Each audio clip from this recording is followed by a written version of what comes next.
Right here, you will see the 4 different chapter outcomes that I really want us to focus on. I will not discuss every little thing from the textbook, as I've said from different lectures. Just know that a good chunk is here in this PowerPoint. If anything, there is some additional information within this PowerPoint lecture. So make sure you read the textbook information, listen to this lecture before you do the quiz. But first, we're going to learn how to describe the power of nonverbal communication, or just generally learn what nonverbal communication is.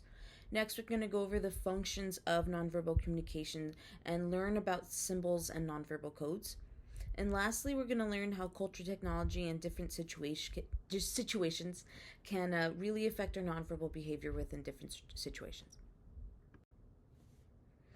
So for your notes, hint, hint, wink, wink, when it comes to the quiz, or quizzes, I like to say, for your notes, this is something big. The definition of nonverbal communication from the textbook is as follows. The process of intentionally or unintentionally signaling meaning through behavior other than words, which is great. I love this definition because nonverbal communication can really be unintentional and intentional at the same time. But if it is helpful, which it usually is for students, is think of nonverbal communication as something that is non-linguistic in nature. Linguistics is the study of language, and there's a lot of different things within the study of linguistics. So it's how we form words, how we say specific things, our tone. But so when it comes to nonverbal communication, it is non-linguistic in nature. There is nothing that is involved with language. It is purely has to do with our bodies. So if it is non-linguistic in nature, then that means it is nonverbal communication. Again, non-linguistic, there is no language connected to it. One thing I noticed from a lot of students is they can mistake the definitions of verbal and nonverbal communication, which you would think it would be a bit simple, but when you kind of dive into it, you're like, oh, that might sound like it's nonverbal communication. But if it involves something with meaning or specifically symbols to help generate meaning, that is verbal communication. So when we think of verbal communication, a lot of people think of talking, using our voices. When we are communicating, we usually are speaking some sort of language. I am speaking English, and within English there is an alphabet, and when you put specific words and letters together, it has specific meaning. So that is verbal communication. I am using symbols to communicate with you all, and these symbols we basically have generated meaning, the English alphabet, and that's how we're able to communicate. So nonverbal communication is the communication that is non-linguistic in nature. Again, just like the last slide, there is no language connected to it, and it can be unintentional as well as intentional, and it signals things basically other than words. I don't want to over-explain that because I don't want to confuse you or just make no sense. So that's the difference between verbal and nonverbal communication. Go ahead and take a look at this slide. It's the nature of nonverbal communication, and there are a couple of little dashes that I really want to talk about, but you can look into the others. So first off, nonverbal communication is communication. It is still communicative. People do think, again, communication is a lot, or has basically everything to do with using your words, your voice, and that's not the case. So even though nonverbal communication is non-linguistic in nature, it is still used to communicate a lot of different things, and we're going to discuss that in a lot of detail today. Also, when it comes to nonverbal communication, it is more believable than verbal communication. For example, if I were to be talking to somebody and if somebody says, "Hey, Olivia, are you doing okay?" And I respond with, and I look to the side, and I'm fine. Even though I am saying I'm fine, my nonverbal communication is saying the opposite. So we're going to be more likely to believe the nonverbal aspects of the communication rather than the verbal aspects of things, because there can be a lot of contradictions. And then again, lastly, I'm saying this all the time, hint, hint, wink, wink, it is in the quiz. Remember, again, nonverbal communication is non-linguistic in nature. It has no connection to a language. It purely has to do with anything non-symbolic with language.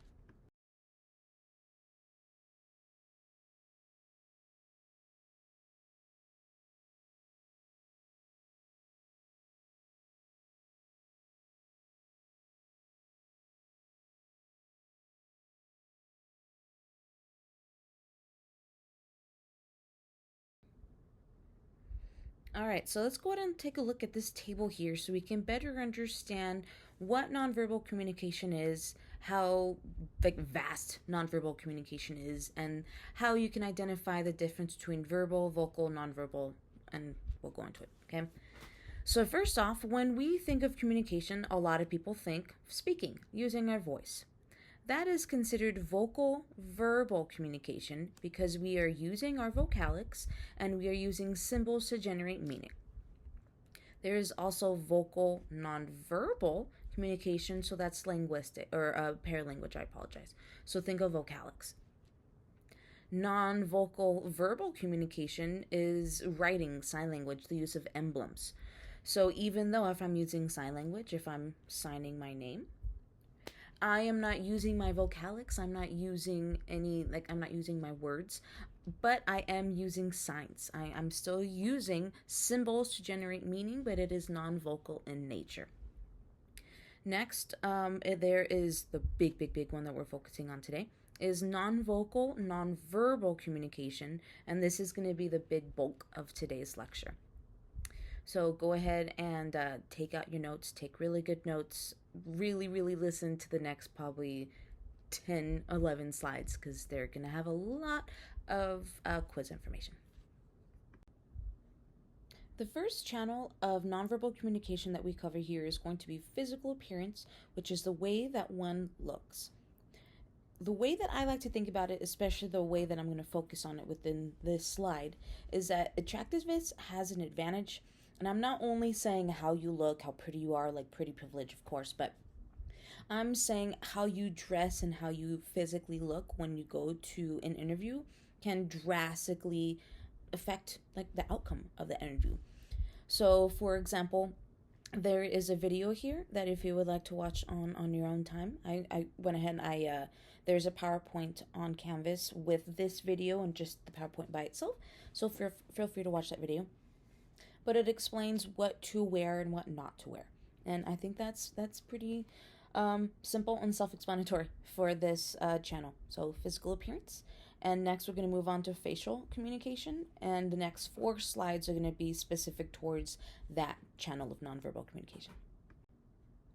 The next channel of nonverbal communication is facial communication, which means how we use our face to communicate. I love this channel specifically because as humans, we use our faces a lot, and our faces can express a lot. We might not use our face purposefully at times, or we might make different faces, and it can be on purpose, it can't, and again, that's part of nonverbal communication.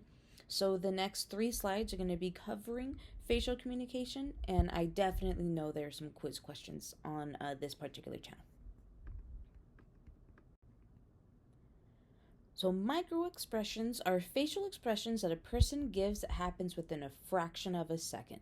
And by a fraction of a second, it literally is something quick. It's not something we do on purpose at all, but they're basically quick expressions that show a person's true emotions. So if you get scared, we're going to go, oh my gosh, right? Your face is going to kind of, it flexes certain spots. So when we are afraid, our face is going to flex certain parts of it, right, to show our particular expression. But specifically micro expressions, they don't stay on your face for very long. So if I'm super afraid, I go, ah, but I don't just stay with that face, particularly for micro expressions. When it's a fraction of a second, it is super quick, super quick. There was a really interesting video about Zendaya, of her having a micro expression where her brows are furrowed, and I've been trying to find that video. Look into Canvas. If I find it, I'll put it there.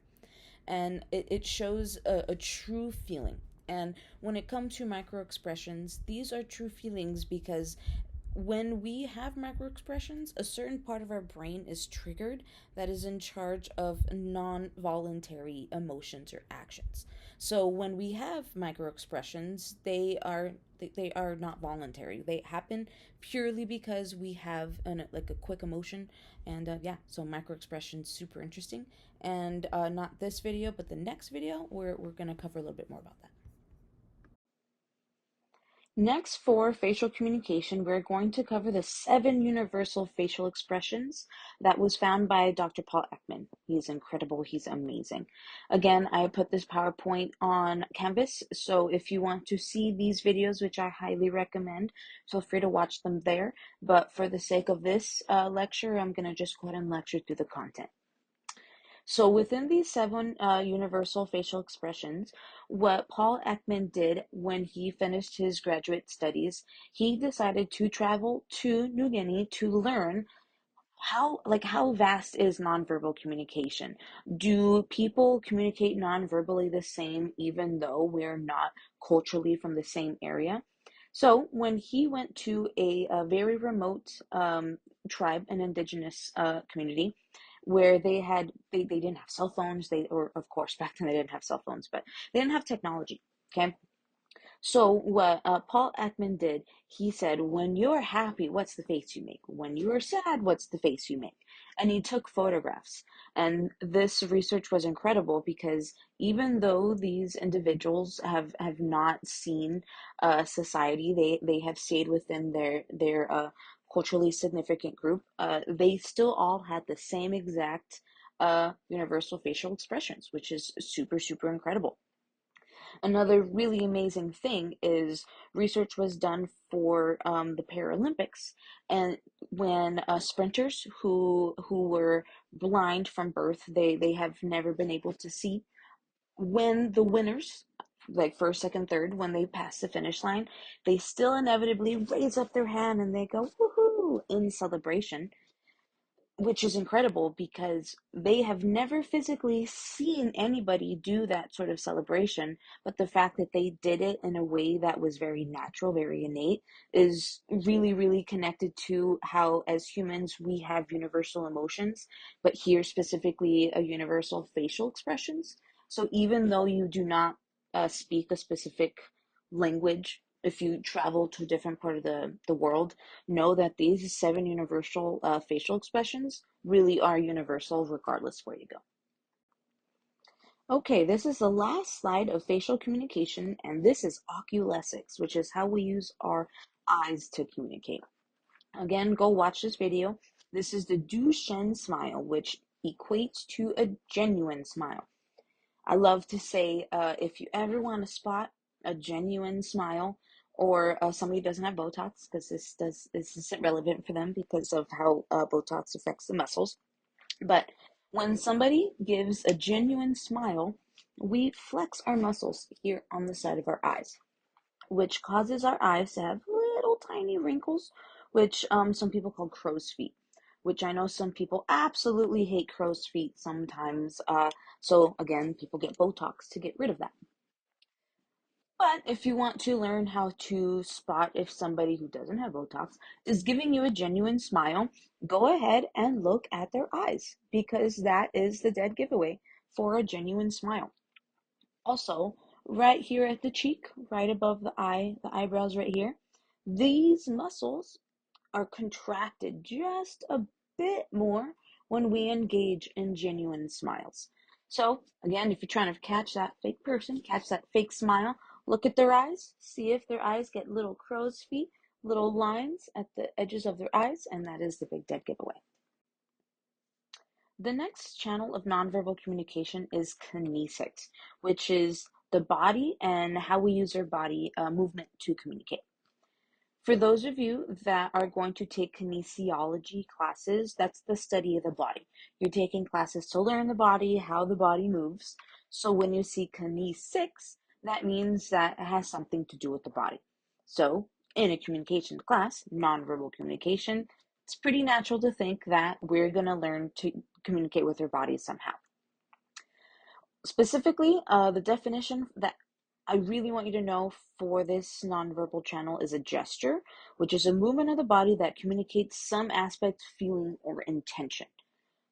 When you think of the game charades, this is a perfect example of what kinesics is because you are using your body movement to communicate to your partners in order to win a game.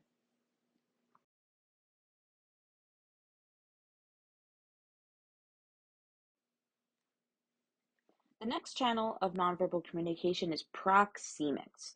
This one, I feel like a lot of students have a really special place in the heart for this channel because it really rings true everywhere you go, cross culturally. It's incredible. So, proxemics is the way that we use space to communicate.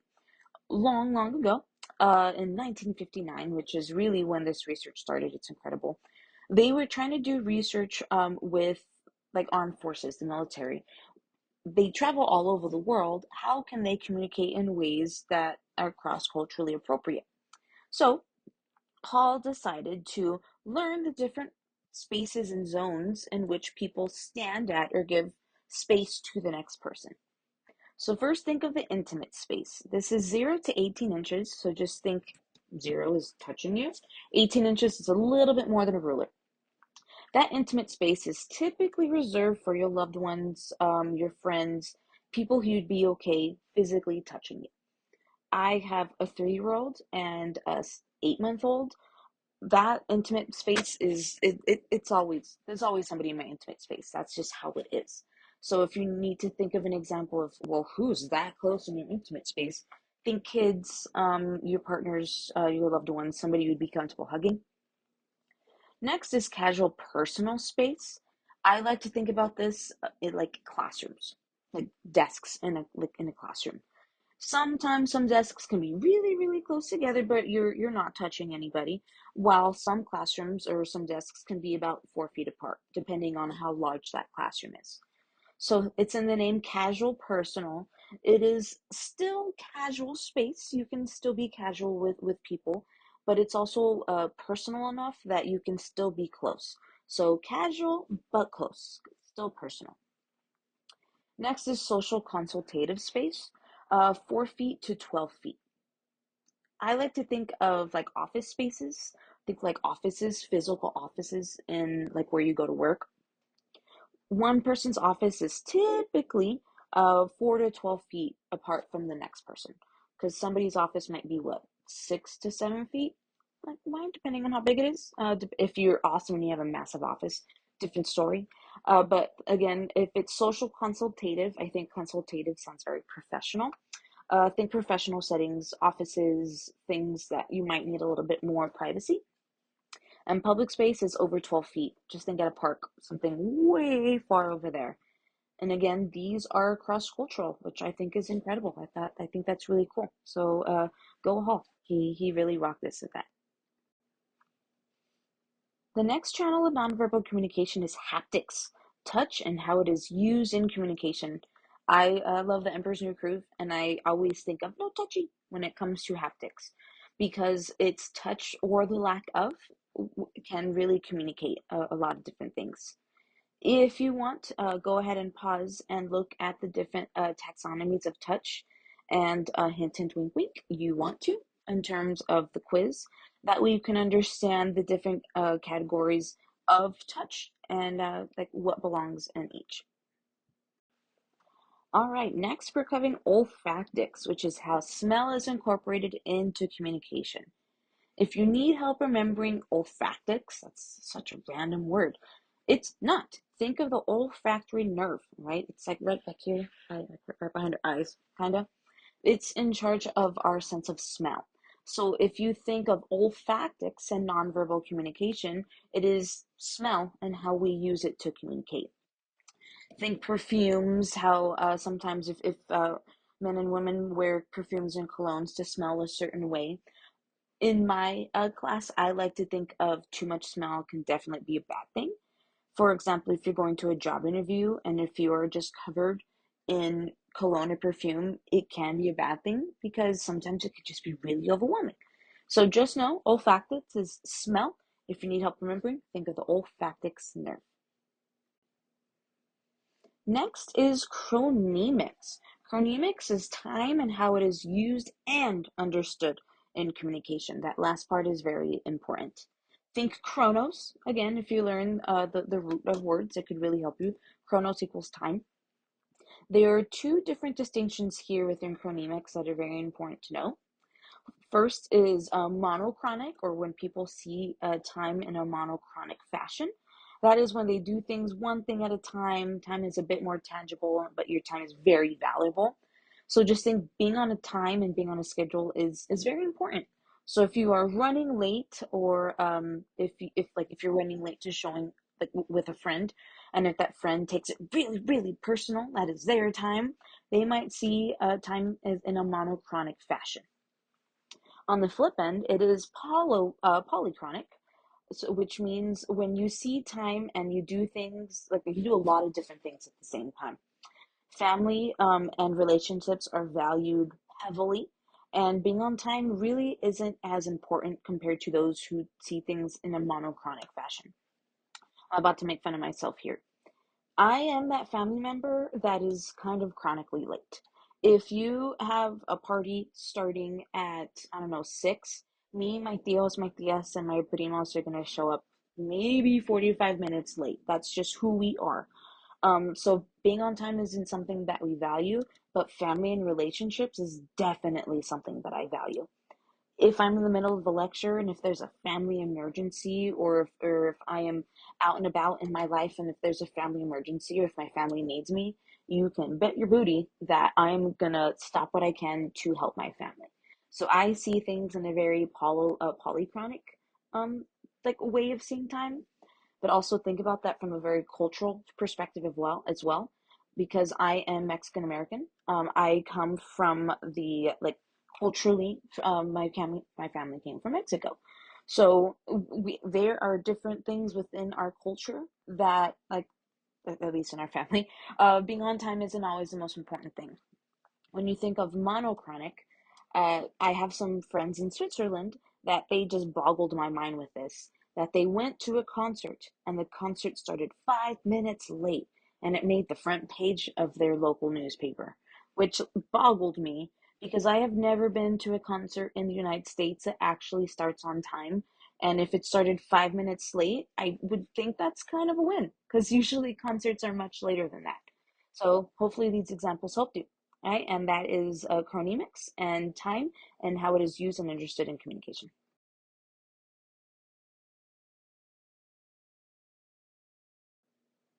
All right, this is the last slide of this presentation, which is territoriality. When you behave in a certain way that shows that you have ownership, usually, like, it's usually a place or thing, but sometimes you actually don't have ownership over some things. So you feel territorial. So think of that. If you feel territorial over something, you are experiencing territoriality. There are three different territories within this. First is primary territory, and these are places or things that are clearly yours. So think your bedroom, your bed, your car. If I were to be leaving lecture one day and somebody is sitting in my car, first off, terrifying. Secondly, that is my primary territory. It is my car, it is nobody else's. That is my territory. Nobody else should be sharing that. Next is a secondary territory. So kind of think like a little pyramid. Let's go one level down. Secondary territory refers to a space that you can't claim as your own, but it is associated with you. At the East Mesa Doñana campus, I have an office room 100D. That is my office. It is not like, I don't own it, I didn't buy it. It is just associated with me. I can move to different offices, and if I am assigned an office, then that means it is my space, but it is not only mine. Another example is your desk at school. As a teacher, I find it fascinating to watch every student sit in the same exact seat basically every single lecture, even though I don't have assigned seating. That's because, due to territoriality, we still like to have a sense of like feeling something that's ours. And even sometimes that's not always the case. So just think of your desk, like I said, my office, a locker, and like a locker room. It's technically yours for the time being, but you don't own it. And lastly is public territory, and these are spaces that are available for everybody to use. So just think like a park. I hope y'all enjoyed this lesson. It was a lot shorter than my other lecture, so hopefully you enjoyed that. Please go to the other PowerPoint that is in Canvas. That way you can visually see the different videos that I have. If my explanations confused you, you want a little bit more information on the different channels or the different aspects of nonverbal communication, I have a lot of videos that can help you with that. Like always, reach out if you need anything. Have a good rest of your day.